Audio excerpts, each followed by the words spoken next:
सारी दुनिया को मालूम है कि न्यायालय में भी रुकावट डालने का काम कौन करता था।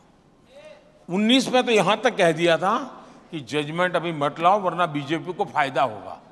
न्यायालय में कहा गया था, कांग्रेस की तरफ से कहा गया था। चलिए ये सब तो छोड़े, अब न्यायालय इसके बावजूद भी ये राम जन्मभूमि ट्रस्ट के लोग उनके घर गए और जाकर के सम्मानपूर्वक निमंत्रण दिया कि भाई जो हो गया होगा, भूल जाओ, आइए आप भी आइए। जैसे वो उनके यहाँ गए वैसे ही जो 2-2, 3-3 पीढ़ी से अदालत में लड़ाई लड़ रहे थे अंसारी परिवार, उनके बेटे इकबाल अंसारी जो भी अदालत में राम जन्मभूमि के खिलाफ केस लड़ रहे थे, बाबरी मस्जिद के लिए लड़ाई लड़ रहे थे, उनको भी निमंत्रण दिया कि भाई चलिए अब तो न्याय का निर्णय हो चुका है न्यायालय का, आप आइए, आप देखिए साहब निर्णय देश करे। इकबाल अंसारी जो कि जीवन भर उनका परिवार बाबरी मस्जिद के लिए अदालतों में लड़ता रहा, राम जन्मभूमि के विरुद्ध में लड़ता रहा, लेकिन चूंकि सुप्रीम कोर्ट ने न्याय दिया है, वो स्वयं प्राण प्रतिष्ठा के कार्यक्रम में आकर के बैठे और इन लोगों ने बहिष्कार किया। तब जाकर के चिंता होती है कि क्या सोच है। इतना ही नहीं, मुझे बाद में पता चला कि श्रीमान इकबाल अंसारी वो कोई अमीर व्यक्ति, वो सामान्य परिवार के व्यक्ति हैं। उन्होंने भगवान राम मंदिर का जो एक मॉड्यूल था लकड़े का, वो कहीं से खरीद के लाए और उनका जो पीएसओ था वो हिंदू है, उसको उन्होंने गिफ्ट किया। इकबाल अंसारी ने गिफ्ट किया उनको।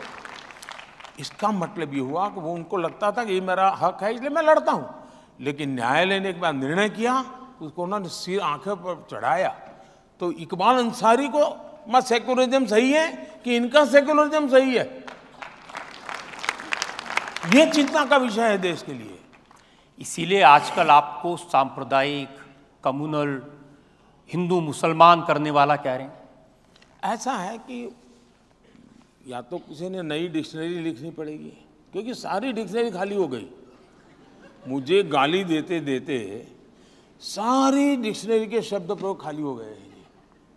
अब उनके पास कोई गालियां ही नहीं बची हैं, तो घूम फिर करके वो हिंदू मुसलमान बोले बिना उनकी वोट बैंक को वो जगा नहीं सकते, क्योंकि काम तो किया नहीं। 60 साल तक किसी मुसलमान बच्चे को पढ़ाया होता, उसको कहीं अच्छा रहने के लिए घर दिया होता, उसको टॉयलेट दिया होता, उसके घर में बिजली दी होती, बच्चों की अच्छी, वो तो किया नहीं।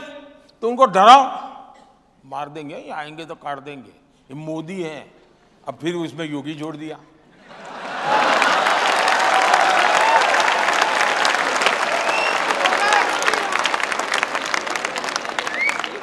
अब ये डराना साहब, मुसलमान समाज में भी अब इन चीजों की तरफ देखने का दृष्टिकोण बदल रहा है।